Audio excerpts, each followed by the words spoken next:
Tell me about that original premise of the film, because I think it's really kind of what cracks open the whole piece.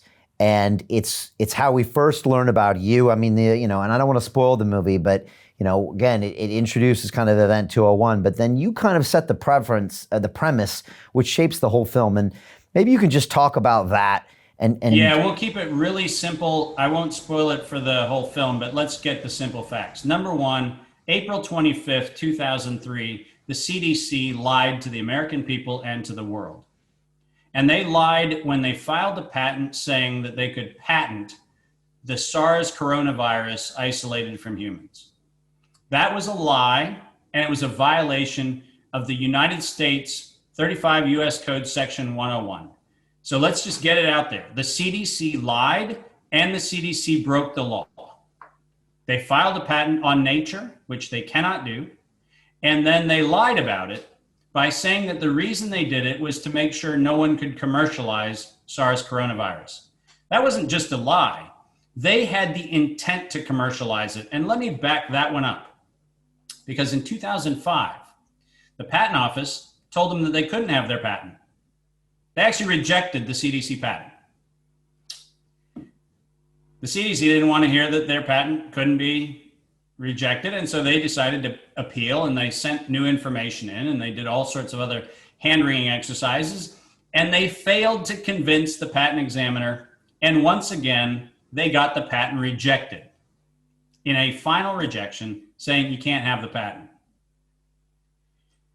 The Center for Disease Control, if they wanted that virus information to be available in the public for research and not for commercial use, could have stopped right there, hit print, said, we're making it available, nobody gets to patent it, it's now in the public domain, and by doing that, they would have emancipated the ability to research coronavirus to the point where we could actually detect how much is circulating in the population. But they doubled down.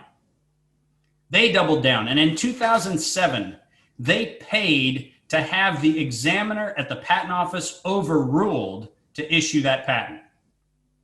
All the while lying to the American people, saying that this was being done so nobody could control the commercial interest of coronavirus.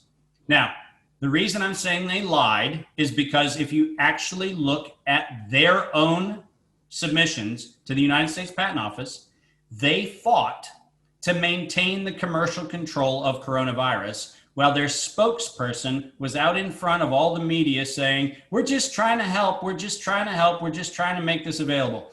Fundamental patent law tells you that if you publish something with an enabling disclosure, no one ever gets to patent it. If they were serious, if they were telling the truth, they could have hit print, but they didn't.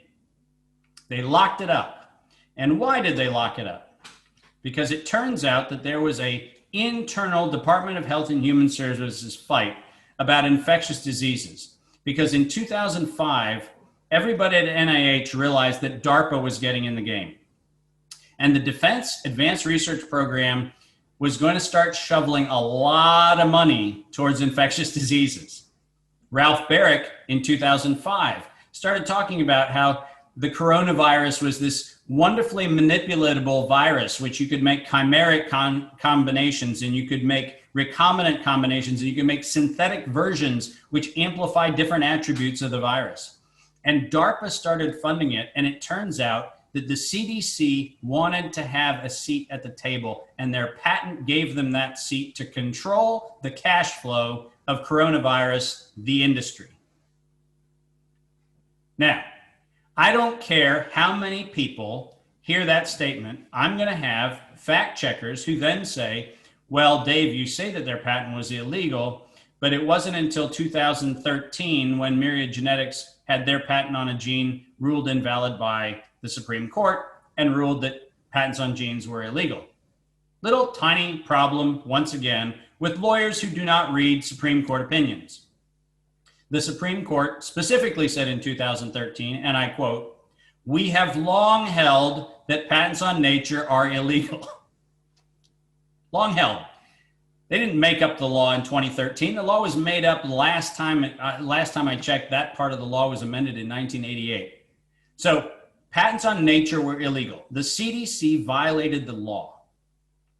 They entered into this whole scam in a criminal conspiracy and then brought all of the co-conspirators in on the racket.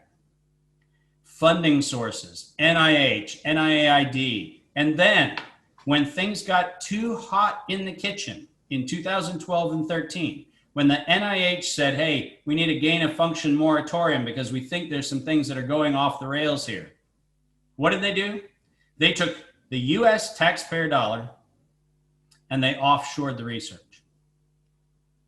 And in 2013, between 2013 and 2015, Dr. Ralph Barrick at the University of North Carolina, Chapel Hill, and the collaborating researchers under Zhengli Shi at Wuhan Institute of Virology started doing a chimeric and synthetic composition of SARS coronavirus with the Wuhan virus #1, which is the closest analog to what's called SARS-CoV-2. They started messing with it between 2013 and 2015, and Anthony Fauci wrote the checks to do it. At no point do we see the CDC objecting to patent infringement. At no point do we see anything other than the CDC complicit with the research, complicit with the researchers, and making sure that not only are they interacting with each other, but to just round out the interlocking directorate problem that we've talked about before, a member of the University of North Carolina Chapel Hill leadership actually sits on the CDC Foundation board, as if illegality didn't matter at all. These are the facts. And the fact is that the CDC, the NIH, and NIAID conspired to defraud taxpayers, conspired to restrain trade, and conspired to make it abundantly clear that they controlled the coronavirus narrative.